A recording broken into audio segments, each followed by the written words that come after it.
ช่องทางติดต่อตุกตุกเฟมิลี่เฟซบุ๊กไลน์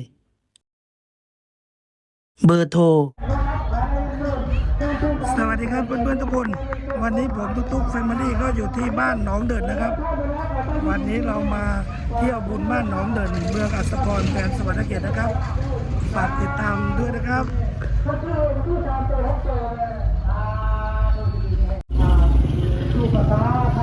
บรรยากาศหน้าวัดบ้านหนองเดินนะครับเพื่อความสะดวกในการปรับขนาดที่โต๊ะแม่น้ำแม่เธอมีน้ำบนโต๊ะมันเพื่อความสะดวกในการซักเต้าเนาะพี่น้องก็ซื้อก็ซื้อ3 ตัว 6 ตัวลูกสบายดีเอากระคักนอนพันกันมาแต่บ้านเลยเนี่ยเอาเชิญเด้อมาน้องเดินจะฟ้อนนี่บ่เนี่ยน้ำกินได้หรือว่าสาวใดเนี่ยนี่เด้อพี่น้องเด้อไปกินซื้อสาวใดแสงพระจันทร์เรียนมอใดมสี่3 ม.4 เนาะขอบใจเด้อทักทายด้วยบ้านน้ำพระจันทร์ปีนี้เราจะได้มาฟ้อนบ่ดิบ่ไม่ได้ฝนบ่ภาษาบ้านใดนี่บ้านหนองเดินบ้านหนองเดินสบายดีสบายดีได้ให้สมุนเลยได้ให้สมุนมาให้ลูกค้าเป็นขนาดมากเลยได้ให้สมุนเด้อบ้านหนองเดินเนี่ยยืมเลยเจริญนะลูกค้าเป็นขนาดเลยมีแต่ผู้งามเชิญมาสมุนลูกค้าเป็นขนาดมากเลยเชิญสบายดีสบายดีนี่บอกมาฟ้อนบ่ดิบอกมอใดนี่ภาษามอใดนี่ข้อสอบ บ้านไหนบ้านหนองเดินสาวบ้านหนองเดินนะครับมีแต่ผู้งามซื้ออย่างนี้ซื้อมาขอบใจเด้อเขาจะฟ้อนที่มองใดอ้อมวัดดิบ่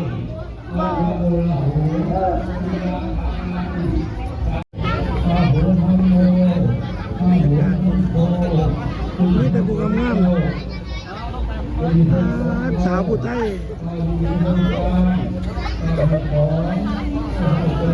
เพื่อนพี่น้องเดี๋ยวนี้ก็การเปลี่ยนเรื่องแบบบ้านเพื่อนเดี๋ยวนี้ก็มาเป็นงานเป็นใจแล้วเดี๋ยวนี้ก็คิดโลกก็ได้เนาะแจกฟรีบ่ล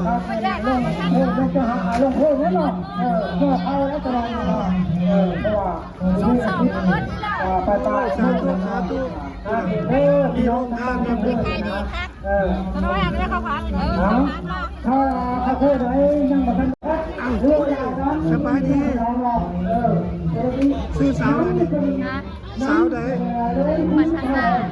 ม อใดเนี่ยบ้านหนองเดินมาหนองเดินเรียนอยู่บ่มอใดม.2มาฟ้อนขอบใจนะนี่นะครับก็จะมีของโหดน้ำ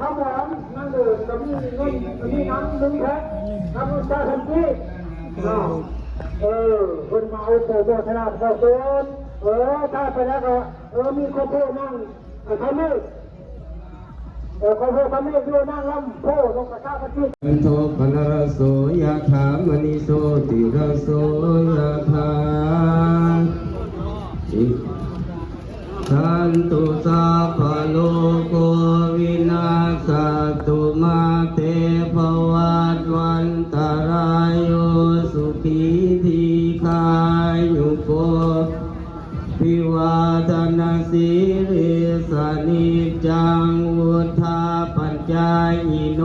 จัตตาโลธรรมาวัฏันติอายุวันโนสุขังภาลังอัฏฐสิเมอากาสิมยติมิตาสขะจเมปินังคตินังกตามนุสลังนาอิรุนังวาสุโกวัญญาวัญญาปริเทวนานาตังเปตานามัทยาเอวังติทันติยตาโยหยัญจักโคทักขินาตินาสังฆมิสุปฏิทิตาอิตาญาสัทนาโสอุปกัมปติโสญาติธรรมโมจะอัญญังนิทัสสิโตเปตนาปุสสะจักกะหุลาลาภลา ญจติกุณามานุปาทินังตุเมหิปุญญังปัสสุตังอนาปกันติ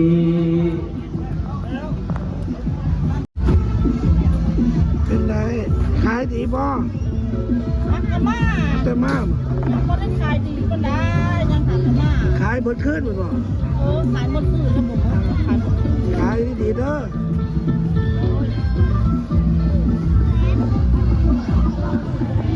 บรรยากาศ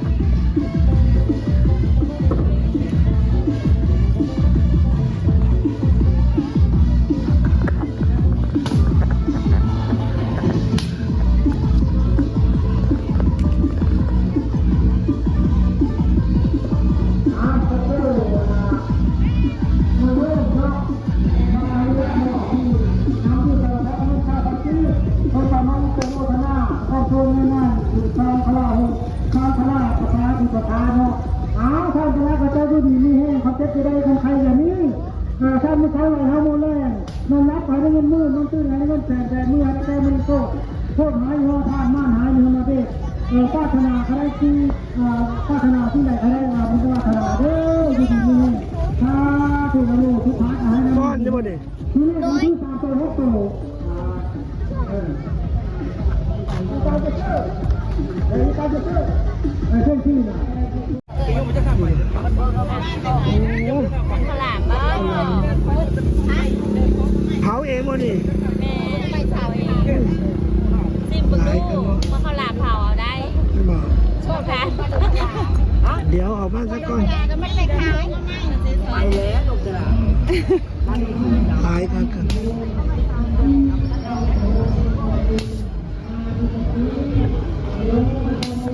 บางชัดท่านาวาเนาะเพื่อจะมีจิตใจใส่ชัดท่าอยากพูดชนะชนบุญชนชนเนาะ อีกงานบุญนี่งานบุญนี่ขาดบ่ได้เนาะตัวนี้เนาะคนเฮ็ดเอาเองหมดซื้อเอาหรือเฮ็ดเอาเองบ่เขาแห้งเลยบ้านเพิ่นเอิ้นเขาแห้งบ้านเฮาเอิ้นเขาพ้องอยู่ไทยเอิ้นเขาพ้อง แมน บ้านจะเอิ้นเขาแห้งใส่น้ำตาลจักหน่อย เชื่อน้ำตาล2 ลูก อืม ข้าวโคกกรอบ สบายดีครับผม อันนี้ข้าว โอ้กินข้าวก่อนสบายดีมีแต่ผู้งามผู้สาวเมื่อใดเนี่ย ๆ3 สาวเมื่อ 3 3 สี่มีแต่นักบอลเบิดเลยได้หยังละกินแน่เนี่ย ทอดปลา ทอดปลาเจลซีนโอ้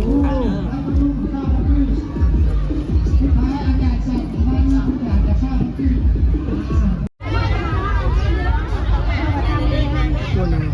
คนก็หาข้าวหาน้ำมาสู้กันกิน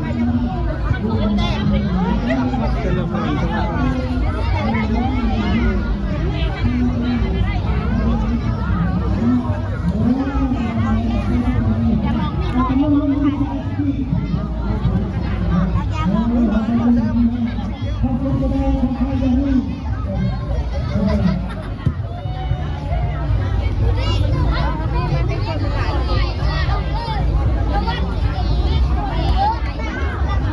โอ้ยหมอนี่ก็ฟาดหมดใส่นุ่มไม่ใส่ใส่นุ่ม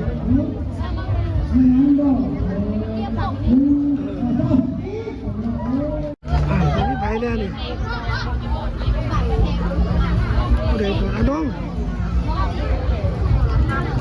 แม่นนี่บอกเอาบ่แม่นใส่หน่อนุ่มโอ้ดิสบายดีเนาะนุ่มโอ้คืองามเลยมึง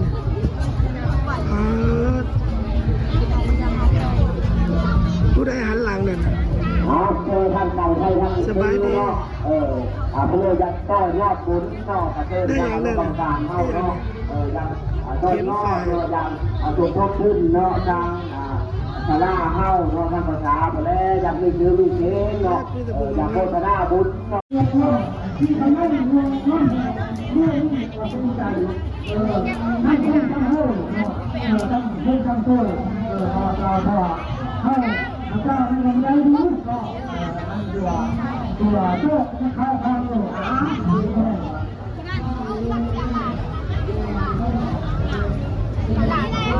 พูดอีกไปเลยนี่พูดอีกพบกันแล้ววะ สาวเด่น เอาหน้าเห็น สบายดี เห็น อ้าวคุณสาวบ้านใดเนี่ย ก็น้องเดิน อ้าวบอกคือบอกเคยเห็นนะคือหม้อใดเนี่ยเรียนอยู่หม้อใดอ๋อสาวหม้อสี่โอ้บอกเคยถอดนิดเหมือนกับน้องเดินนี่ไม่ได้พูดงามๆเนาะมันน้องเดินเนาะ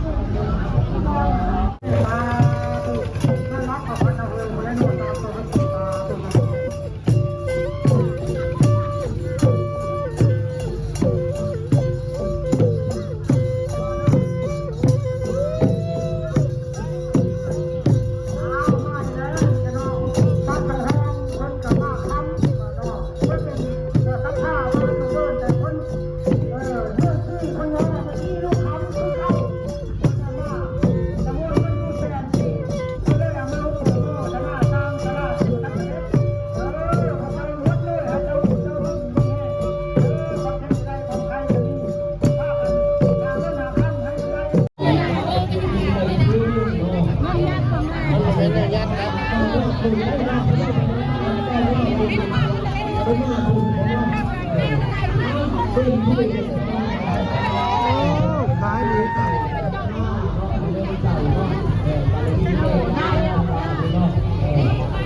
เอาเชิญเลยเชิญเลยนะพี่น้องไปติดติดติดที่ข้าวมันเหรอข้าวมันจะมีที่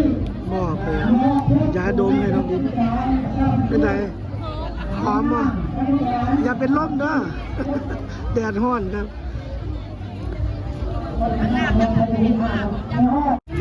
อานุ่งอานุ่ง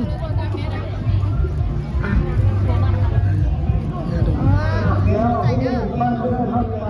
อาดิเอาอย่าเป็นลมเด้อนะ เป็นลมแล้ว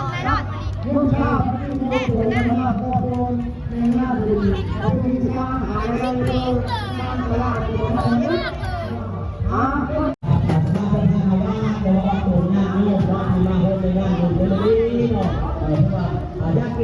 ขายดิพูดดิให้เลยเอาดินะเอาจะมอบดิให้ดิ ย่างท่องกับบานมาเดอร์สิบพันกี้ก่อนนางทองไล่หรอทราบพันกี้เจ้ามาท่านี้ให้ดูดีมีแห้งความเจ็บจะได้ความใครอย่างนี้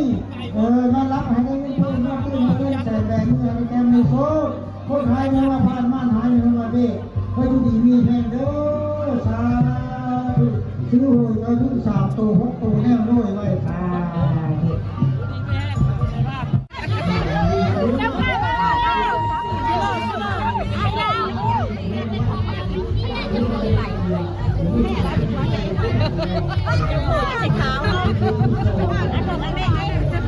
เอาเลยมาคือเนี้ยนี่นะข้อแม่จะได้เต็มเป็นหลายคน ผู้ใหญ่กับแจกยี่บอกผู้ใหญ่กับแจกยี่บอก ถ้าเป็นจะได้ ขอบใจ ก็เล่นทุกคน ได้รับพระเจ้าพูดกัน นี่บอกก็เล่นเลยสกิลขึ้นกันก็เบิดแล้วก็เบิดแล้ว จะได้ของใครกันนี่ข้าวมือเท้าอะไรข้าวแม่นอนรับอะไรมืดนอนตื่นนอนแต่เป็นคนเดียวดูลูกครับมือตาโตแล้วโตยังมีแม่ตา นี่นะเตียง โบน่าผมเอาขึ้นก้องโผล่ก้องลื่นเป็นควายต้นมาโค้งหัวแก้กันอันนี้แม่กระดูกแก้แก้ที่น้องเพื่อนมันมีหลักที่น้องเอาใจเพื่อที่มาที่ตั้งใจให้เพื่อที่จะรู้ดีใจน้อง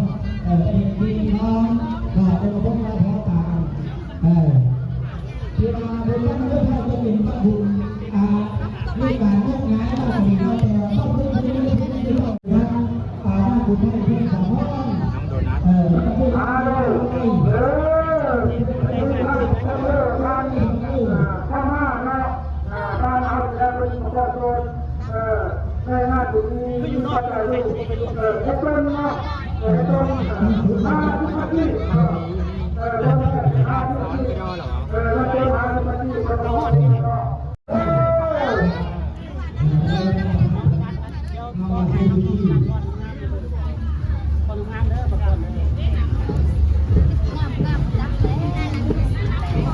เต็มที่แล้วเนาะเต็มที่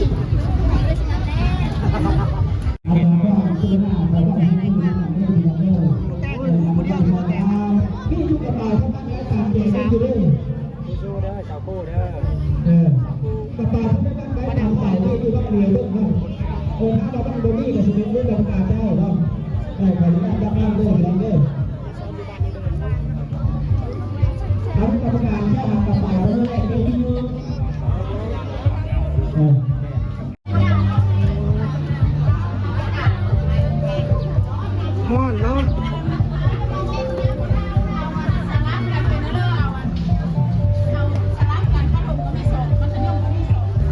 จักโมงเหรอจะได้ฟ้อน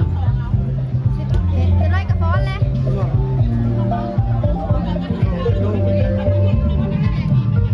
ดอกคำ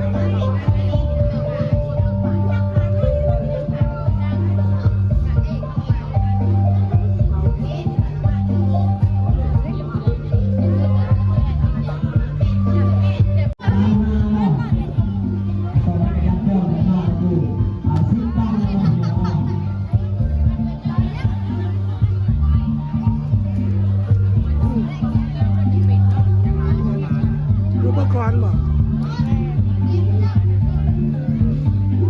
สาวผู้ไทยเขียนฝ่าย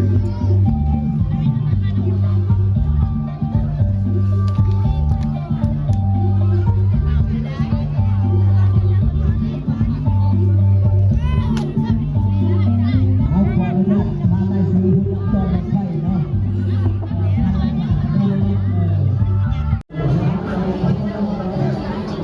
แซ่บใช่ป่ะ แซ่บแซ่บ นี่อย่างแรกเลยนะ มามา เดี๋ยวจะมึงแห้งก่อน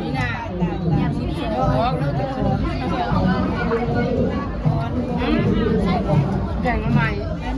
มันอยู่นี่นะแกงงอก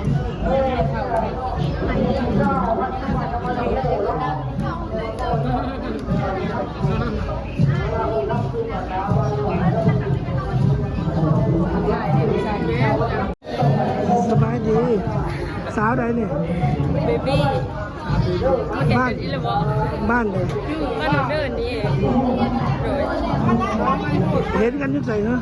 อ๋อเข้ากับกรุงเทพมาแล้วอยู่รถเดินทาง เอาแม่นบอก โดย โอ้พ่อกันที่รถโดยสาร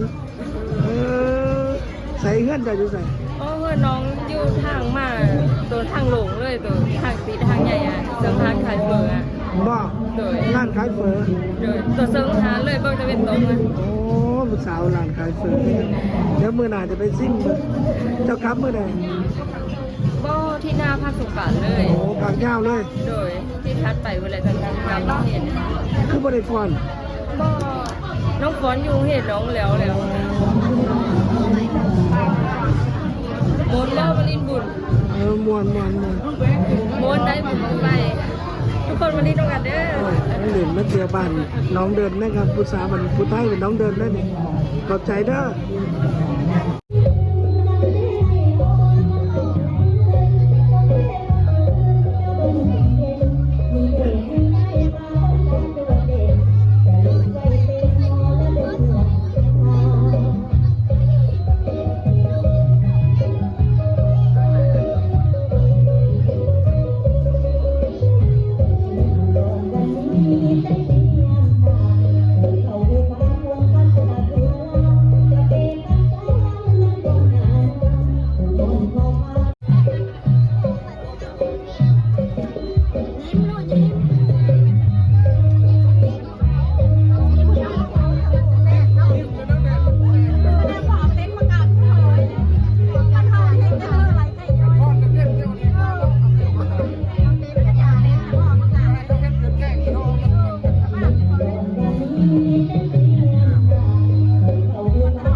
ให้ช่วยกันนะอัพเป็นคำพูดบางคน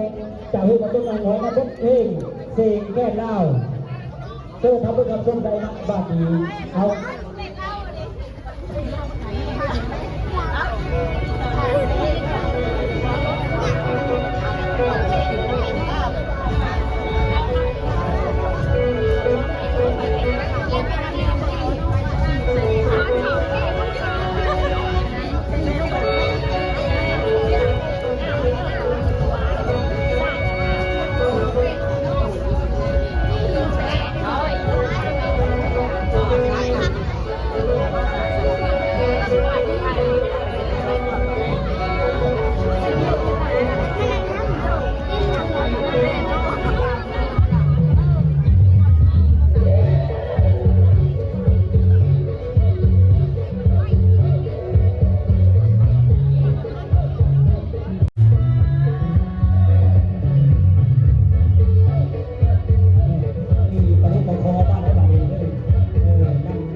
สุดเข้าแล้วเนาะเอาสุดตาเพิ่มตานั้นเนาะโอ้งามหลายแล้วที่แต่ข้องทุกที่ที่นี้เคยเจอนี่ละเคินว่าเท่าที่ไทยมึงเจ้าดำที่มันนี่เนาะนี่แหละต้องคนที่ไทยเยอะ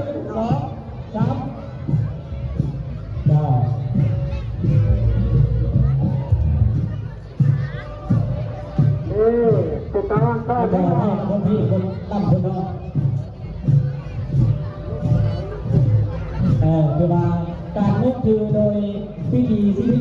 ชาติผู้ให้เท่าได้เนาะดูชิ้นนี่เสื้อดับหม้อแท่กระโดดบ้านแหวคือประดับไปด้วยดอกทัก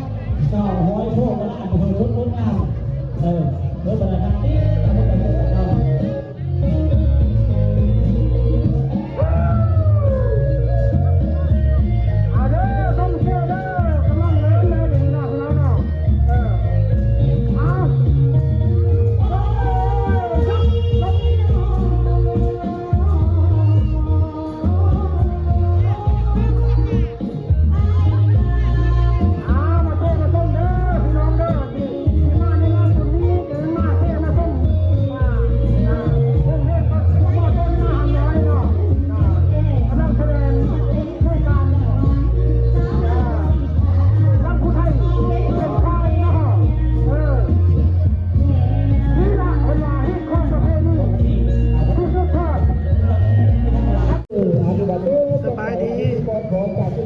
ภาษาบ้านไหนดิบ้านหนองเดินเสื้อยังดิเสื้อยังสาวนาผู้ดีดิสบายดีสาวนุ่มผู้ดีดิสบายดีเราซื้อจิ๊ก บ้านหนองเดินเบิดหมด โดยบ้านน้องเดินเลย สาวคือบ่ได้ฟ้อนนะเจ้า แบบยังไม่เห็นอยู่บางครั้งมาเรียนนี่สิ มาสองอาสมพร โอ้ยคนละโรงเรียนคนละโรงเรียนอันนี้เขาเรียนโรงเรียนดิพ่อโตอันนี้พ่อปลายล่ะ